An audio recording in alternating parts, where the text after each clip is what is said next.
Semana movimentada para o universo de One Piece. Muitas notícias sobre a live action One Piece 1052 e também o anúncio do fim do arco de Wano e a viagem de Oda que resultará em um hiato de um mês.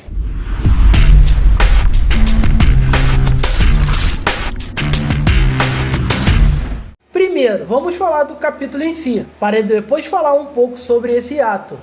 Já a série em si, eu não gosto muito de comentar as notícias, pois o certo mesmo é analisar a obra pronta, ainda que vez em outra eu caia nessa armadilha. One Piece 1052 e uma nova amanhã. Como é típico de fins de arco, temos bastante coisa acontecendo no momento. Começando pela conversa dos Gorosei sobre o seu exército ser incapaz de invadir o Wano.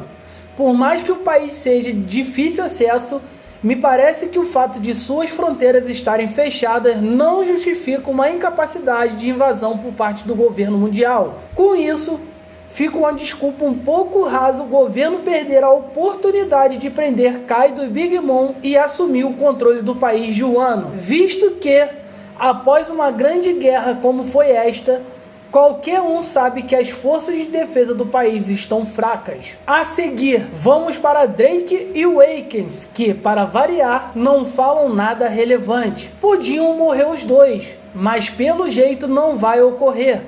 Logo em seguida, temos uma fala que precisa ser interpretada corretamente. É dito que o heroísmo de Joy Boy é comparável ao de Ryuma, o deus da espada.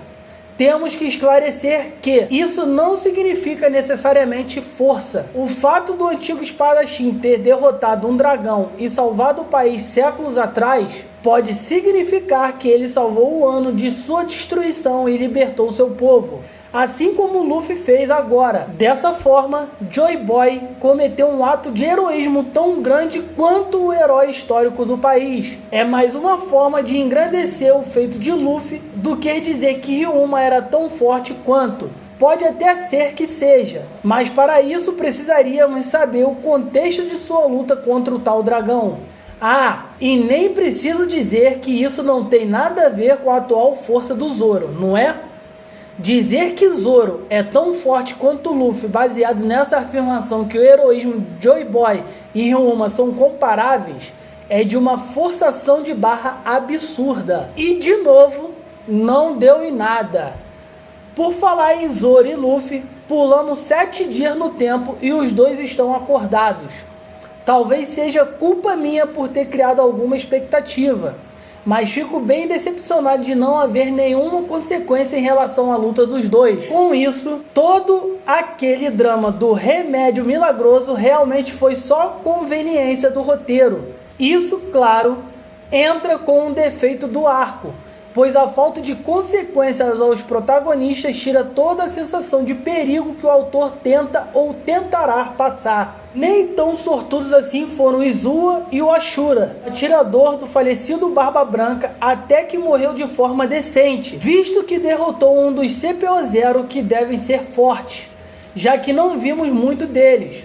Além disso, este me parece o arco perfeito para encerrar a jornada do personagem.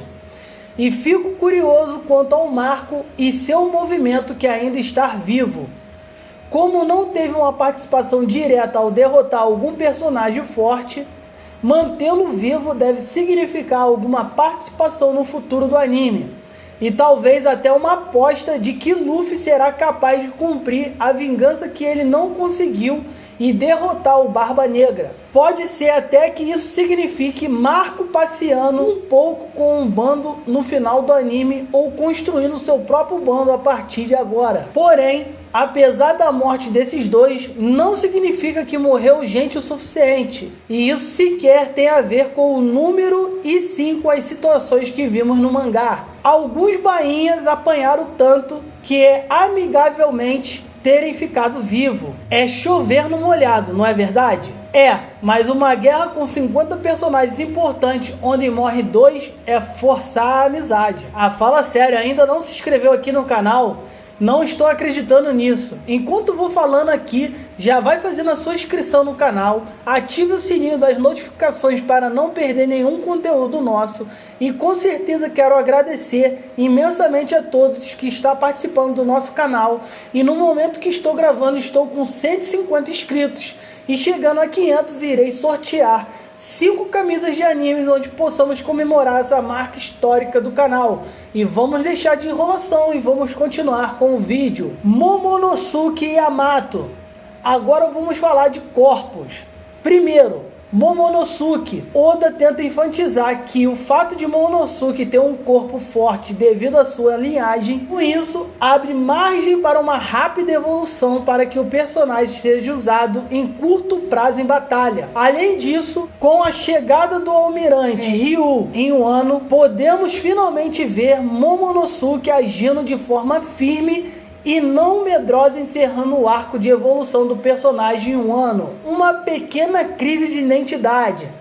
Agora a parte chata da coisa, Yamato. Não dá para fugir da discussão, mas eu disse lá, sabe Deus, em que capítulo que Yamato não representa uma personagem trans. Primeiro, ela nunca disse ser um homem, ou querer ser chamada dele, ou coisa do tipo. A personagem, na verdade, sempre se declarou Oden, devido a toda essa admiração pelo personagem.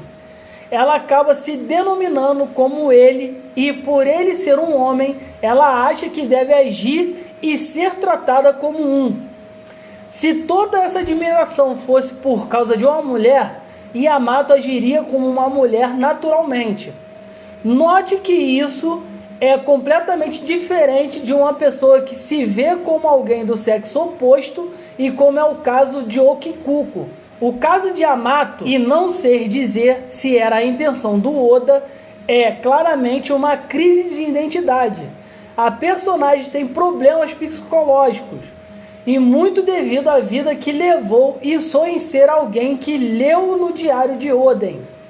Algo muito próximo a uma criança que sonha em ser um super-herói, né? Um super-herói dos seus quadrinhos favoritos.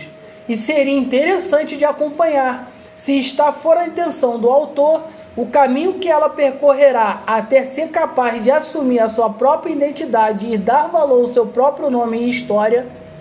E se ao final disso, tudo apesar de não se considerar mais Oden, Yamato ainda assim disser que quer continuar sendo um homem, aí então teremos um personagem trans. Nesse momento é só um caso para o psicólogo. Só para não deixar passar, temos ótimas cenas de comédia envolvendo a evolução do Momonosuke e a reação do Sanji e Brook Yamato, Ryukyu e os novos imperadores do mar. Bom, sabendo que Oda só fará mais 2 capítulos em um ano, não é difícil saber que a presença do almirante em um ano não significará grande batalha ou coisa do tipo, não é? Porém, tendo um personagem tão forte em um contexto onde muitos ainda estão machucados, daria um estrago grande. Algo próximo que Kuma fez após o thriller Barker. Mas é provável que o personagem só cumpra uma função rápida. Conheça Luffy e o resto tenha uma conversa com Momonosuke sobre o futuro do país. Já sobre os novos imperadores, fica a curiosidade sobre as novas recompensas que virão mais rápido do que eu esperava. Na verdade, devido ao país ser fechado, eu nem acreditava que teríamos recompensas após o fim do arco. Bom, é evidente que um dos novos imperadores será Luffy, mas entre Kid e Law. O bando de Kaido foi dizimado, mas a da Big Mom segue firme e forte. Então, Katakuri talvez acabe assumindo. E pode ser que sejamos pegos de surpresa por um aumento na recompensa do Barba Negra também, visto que 7 dias antes o personagem planejava fazer algo. Se foi algo grande, pode ser que ele passe a valer mais. O One Piece 1052 e mais 2. Por último, vamos falar do hiato de um mês que Oda fará. Primeiro de tudo, é interessante um descanso para o autor e também para os leitores. Mas como tivemos diversos capítulos seguidos, sem as tradicionais pausas que ocorrem na prática, esse hiato é só um acúmulo das pausas que não tivemos. Conclusão, vai dar no mesmo. Se fizermos uma média de capítulos lançados no fim do ano, é provável que, mesmo com esse ato, fique próximo do habitual. Sobre o anúncio do fim da obra, todos já sabíamos que Versus e Okun seria a única saga antes da história entrar em sua saga final. Mas é importante separar a saga de arco, pois a saga de Alabasta, por exemplo, temos o Littlegaiden e a Ilha de Drum e Alabasta, por exemplo. Assim como a saga de Skypiea abrange também o arco de Jaya, Hazard, que junta com o Dressora e etc. Enfim, saga final. É um termo vago e pode significar até mesmo uns 5 arcos antes de terminar a história. Conclusão, muitos anos e capítulos pela frente ainda. Não tema, ainda temos muitos One Piece antes de começarmos a chorar. Mas é bom ir se preparando, a ficha só vai cair quando lemos o fim. Não se esqueça, se inscreva aqui no canal e já vai deixando o seu like e comente do que está achando dos nossos conteúdos, que é de extrema importância para nós do Palácio Anime. Te espero no próximo vídeo. Valeu, falou, fui!